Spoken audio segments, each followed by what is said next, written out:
You will see that there is an example which has been done for you. On this occasion only, the conversation relating to this will be played twice.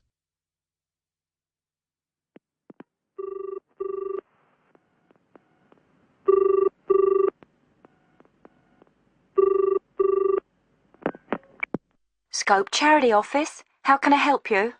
Oh, hello. I'm ringing about the dragon boat race that you're asking people to take part in. Oh, yes. We still need a few more teams. Are you interested in joining the race?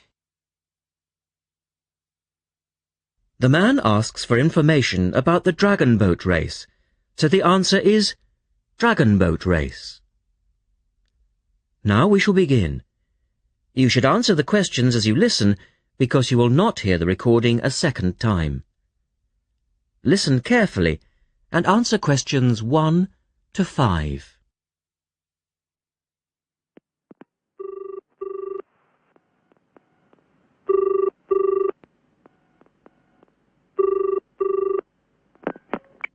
Scope Charity Office. How can I help you?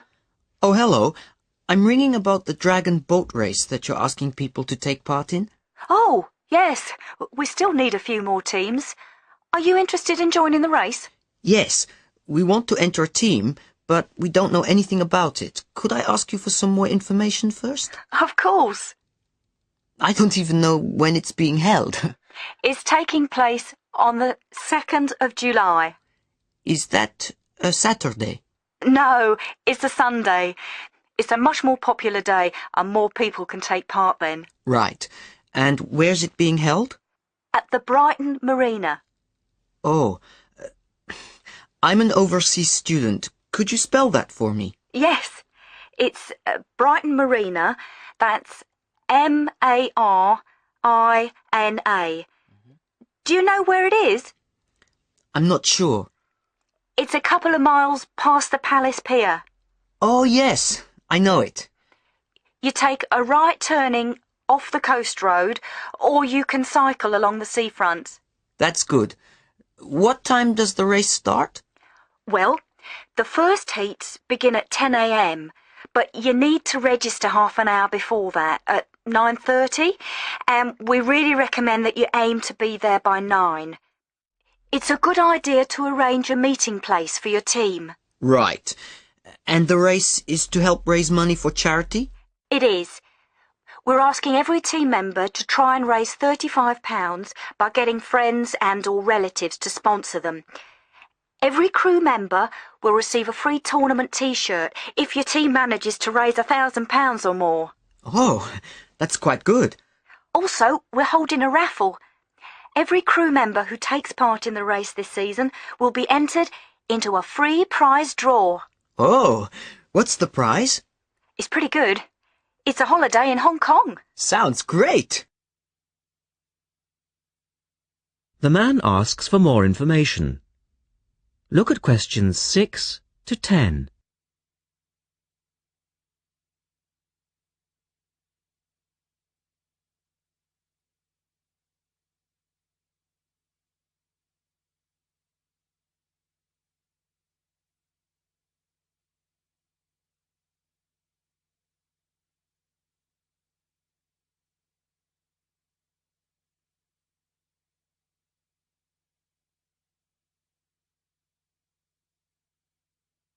Now listen to their conversation and answer questions 6 to 10.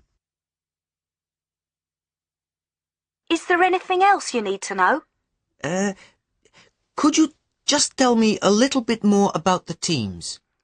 Well, you need to have a crew of 20 people for your dragon boat, and you then need to agree on who's going to be the team captain. That will probably be you. Fine. I've got a group of 20 people who are interested. Do all the team members have to be a certain age? Well, there's no age limit as such, but if you have a team member who's under 18, then they have to get their parents' permission to take part. Yes, that makes sense. It isn't dangerous, but we do have boats that turn over in the water, and for that reason we need to insist that everyone wears a life jacket as well. and you can hire life jackets from us when your team arrives. What do you advise people to wear? Well, most people wear a t-shirt, shorts and trainers. I certainly wouldn't recommend that you wear jeans or boots. In fact, it's a very good idea to bring some spare clothes. Okay. It can get quite cold and wet if the weather's bad, and there's quite a bit of hanging around, especially if you qualify for the semi-finals or the final. I see what you mean. Have you got a name for your team? Oh, not yet, no. Well, you need to decide on one and then put it on the entrance form, which I'll send you. Oh, okay. So, if you'd like to give me your address, I'll be happy to send details first class. That is the end of section 1.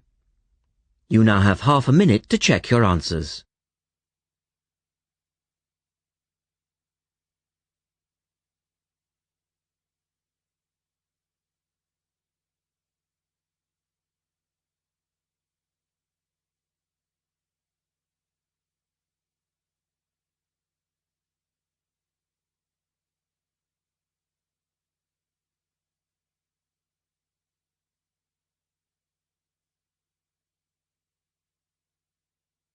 Now turn to section 2 on page 92.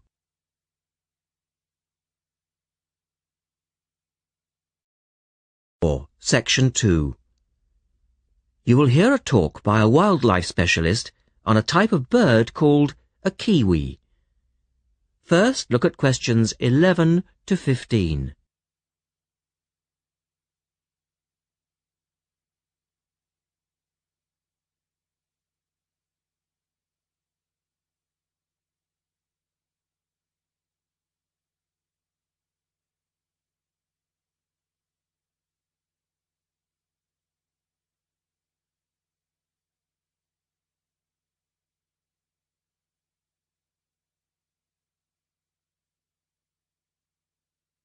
As you listen to the first part of the talk, answer questions 11 to 15.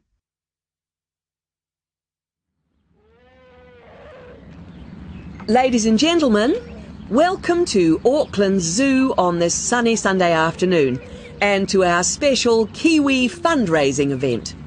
My job is to tell you all about the amazing little Kiwi, and your job, hopefully, is to dig deep in your pockets. Now, for the benefit of our overseas visitors here today, I should explain first of all that the kiwi is the national bird of New Zealand, and sometimes New Zealanders themselves are known as kiwis. Now, while kiwis in the wild are a rare sight, the kiwi as a symbol is far more visible. Apart from being in toy stores and airport shops all over the world, you'll find them on our stamps and coins. The kiwi is the smallest member of the genus Apteryx, which also includes ostriches and emu. It gets its name from its shrill call, which sounds very much like this. Kiwi! Kiwi! Kiwis live in forests or swamps and feed on insects, worms, snails and berries. It's a nocturnal bird with limited sight, and therefore it has to rely on its very keen sense of smell to find food and to sense danger. Its nostrils are actually right on the end of its long beak, which is 1/3 of the body length. Now, here's an interesting fact. Although kiwis have wings, they serve little purpose, because the kiwi is a flightless bird. Since white settlement of the islands, kiwi numbers have dropped from 12 million to less than 70,000. And our national bird is rapidly becoming an endangered species. This is because they're being threatened by what we call introduced animals. Animals which were brought to New Zealand, such as cats and ferrets, which eat kiwi eggs and their chicks.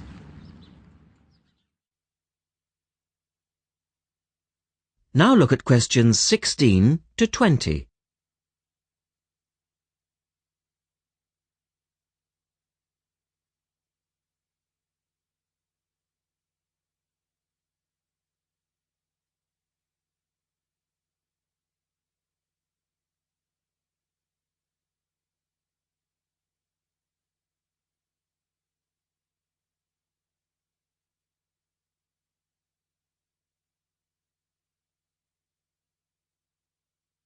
As the talk continues, answer questions 16 to 20.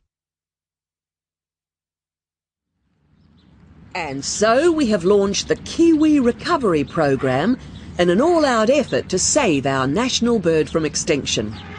There are 3 stages to this programme. Firstly, we have the scientific research stage. This involves research to find out more about what kiwis need to survive in the wild. Then secondly, we have the action stage. This is where we go into the field and actually put our knowledge to work. We call this putting science into practice. And then we come to the 3rd stage, the global education stage.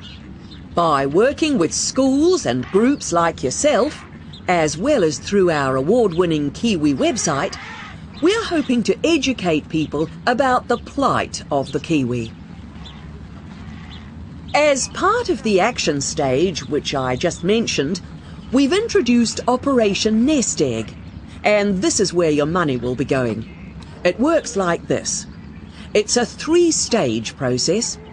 First of all, we go out to the kiwi's natural habitat and we collect kiwi eggs. This is the tricky part, because it can be very difficult to find the eggs. Then, in safe surroundings, away from predators, the chicks are reared. Now, this can be done on predator-free islands or in captivity. They're reared until they're about 9 months old, at which stage the chicks are returned to the wild. So far, it's proving successful. And since we started the programme, some 34 chicks have been successfully raised this year, and their chances of survival have increased from 5 to 85%.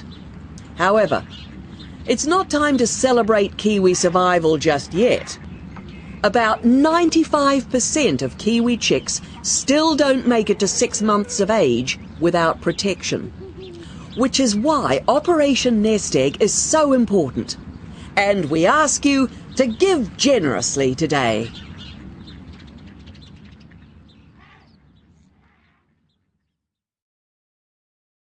That is the end of section 2. You now have half a minute to check your answers.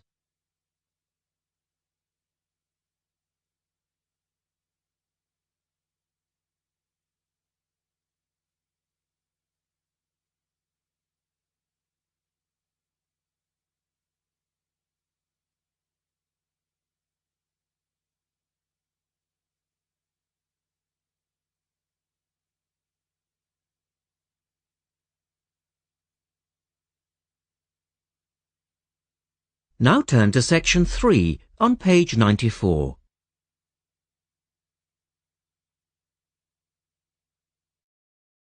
Section 3. In this section, you will hear a discussion between 3 people in a university tutorial. In the first part of the discussion, they're talking about city traffic and the motor car. First, look at questions 21 to 24.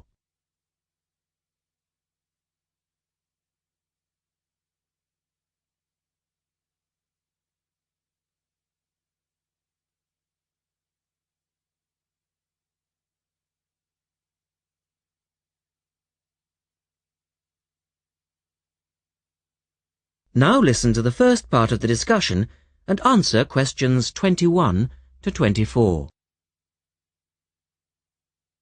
We're very pleased to welcome Professor Isaac Nebworth to our tutorial group today. And he's come to share one of his pet passions with us, city traffic and our Western dependence on the motor car. I believe questions are quite welcome throughout. Thank you. Well, I know you're all very familiar with the superhighway here in Melbourne, but do superhighways automatically lead to super wealth, as our politicians would have us believe? I think not. Can you give us an example of what you mean exactly? Sure. Well, by continuing to encourage this dependence on the motor car, we simply create more congestion and more urban sprawl. And you can see that here in Melbourne, right under your nose. Excuse me, I would just like to say that I feel the sprawl is part of the city. The freeways mean people can enjoy the benefits of living away from the centre on larger blocks with gardens, but still be able to drive back into the city centre for work or entertainment. Well, I'm not convinced that people want to do that. And is our money being well spent? It may be okay for you now, but come back to me in 5 years' time. Let's take City Link, for example, the new freeway here in Melbourne. Well, I use the freeway all the time. I think it's great. Ah, yes, but it cost $2 billion to build, and you could have gotten 10 times the value by putting the money into public transport. If you give the automobile road space, it will fill that space, and you'll soon find you'll be crawling along your City Link. But surely you cannot simply blame the car. Some of the blame must rest with governments and city planners. Well, there is an argument, surely, that building good roads is actually beneficial because most new cars these days are highly efficient. They use far less petrol than in the past, and emissions of dangerous gases are low. Old, congested roads, on the other hand, encourage traffic to move slowly, and it's the stationary cars that cause the pollution and smog, whereas good roads increase traffic speeds and thus the amount of time cars are actually on the roads. Well, this is the old argument put forward by the road lobby, but for me it's clear-cut. Roads equal cars, which equals smog. Public transport is the way to go. In the second part of the discussion, the professor talks about public transport in different cities. Look at questions 25 to 30 first.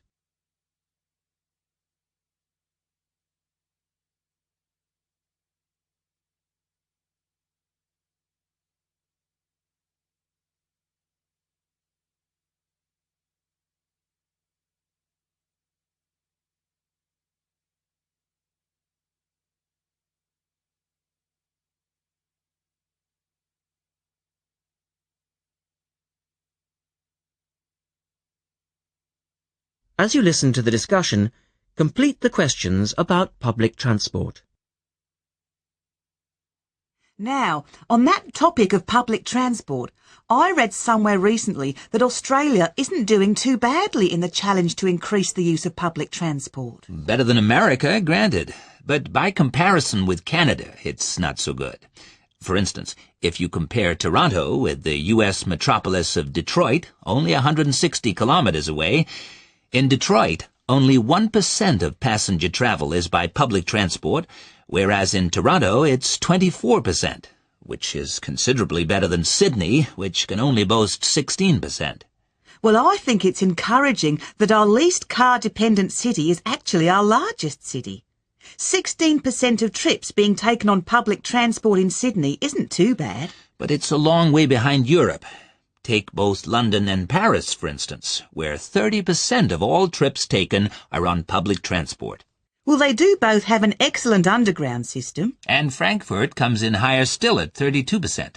I understand that they've been very successful in Copenhagen at ridding the city of the car. Can you tell us anything about that experiment? Yes, indeed. Copenhagen is a wonderful example of a city that has learned to live without the motor car. Back in the 1960s, they adopted a number of policies designed to draw people back into the city. For instance, they paid musicians and artists to perform in the streets. They also built cycle lanes, and now 30% of the inhabitants of Copenhagen use a bicycle to go to work. Sydney, by comparison, can only boast 1% of the population cycling to work. It could have something to do with all the hills? Then they banned cars from many parts of the city, and every year 3% of the city parking is removed. And by constantly reducing parking, they've created public spaces and clean air. Really? There are also freely available bicycles, which you can hire for practically nothing. And, of course, they have an excellent public transport system. Well, that's all very well for Copenhagen, but I'd just like to say that some cities are just too large for a decent public transport system to work well, particularly in areas with low population, because if there aren't many people using the service, then they don't schedule enough buses or trains for that route. I accept that there's a vicious circle here, but people do need to support the system. And secondly, the whole process takes so long because usually you have to change. You know, from bus to train, that sort of thing. And that can be quite difficult. Ultimately, it's much easier to jump in your car, and often it turns out to be cheaper. Sure, but cheaper for whom? You or society? We have to work towards the ideal, and not give in all the time because things are too difficult. Anyway, let's move on to some of the results of the survey, which I think you'll agree. That is the end of section 3. You now have half a minute to check your answers.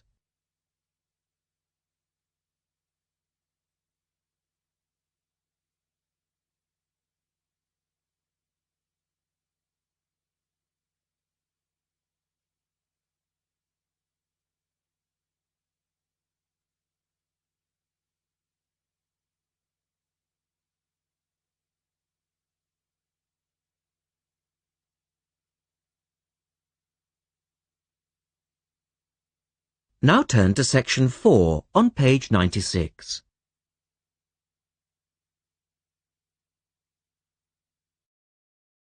Section 4. You will hear a lecturer talking about food preservation. First, you have some time to look at questions 31 to 37.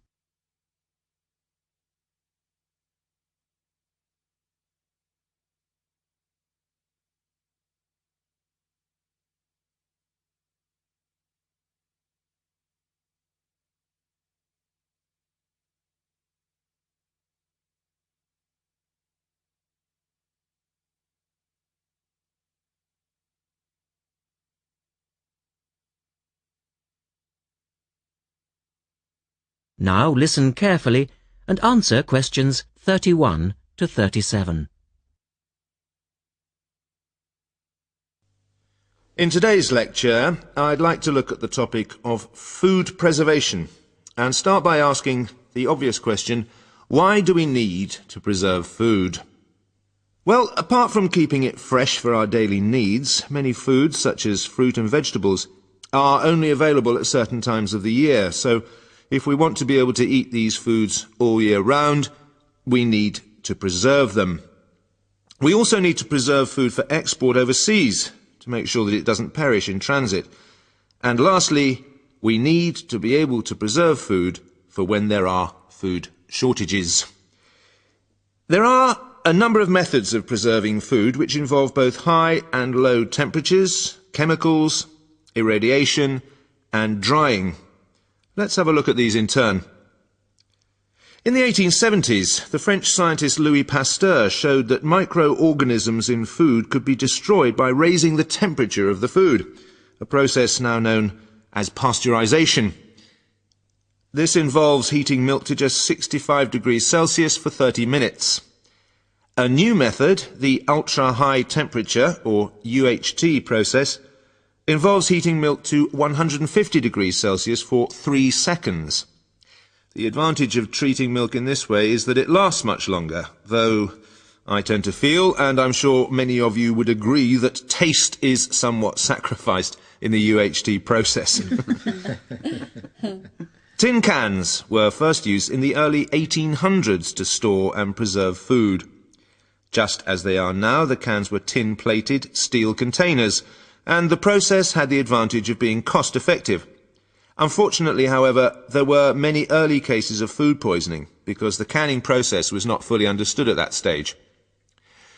We now know the exact temperature and length of time each food needs for proper preservation, which has greatly reduced the risk of food poisoning.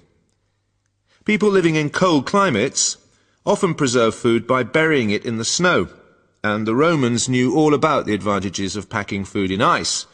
But for most people, this was not an option until the invention of the refrigerator in 1834. Today, however, refrigeration is the most important means of preserving food because the food stays fresh without needing to be treated. However, refrigeration requires an electricity supply, and unfortunately, if the power goes off, so does the food. A variety of chemicals can be added to food, and you'll find their names listed on the labels of cans and bottles. Salt is probably the oldest of all the chemical preservatives and was used by many ancient civilizations for many years. Sugar also acts as a preservative and is used to preserve jams in much the same way that vinegar is used to pickle foods. Chemical preservatives are effective, but they do not suit all foods, and the processes involved are time-consuming. Another method of preserving food is by drying it. Most foods are 75% to 90% water, so if you remove the water, the microorganisms simply can't survive. When food is dried, it not only lasts a long time, but it also becomes much lighter, which is a big advantage, as this makes it cheap to store. Though some people argue that valuable nutrients are lost in the process. In the second part, the speaker describes the process of drying food. Look at questions 38 to 40.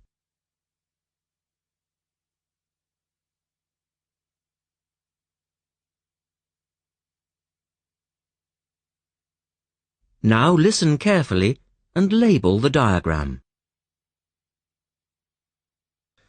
Early methods for drying food involved cutting it into strips and hanging it in the sun or over fires. But there are now a number of more modern methods which involve the use of recent technology. One of these is known as roller drying, and it's a highly effective way of making dried foods from liquids, such as soup. Have a look at this diagram to see how it works. Well, first of all, the hot soup is poured in at one end here. The liquid spreads to form a thin layer on a heated belt. The liquid dries as it moves along. By the time it reaches the end of the belt, all the water has evaporated, leaving only dry powder. A blade then scrapes the dried material off the roller and captures it in powder form. All you have to do is add boiling water, and you have your hot soup back again, ready to drink. Another method is called freeze drying, and for those of you who still remember... That is the end of section 4. You now have half a minute to check your answers.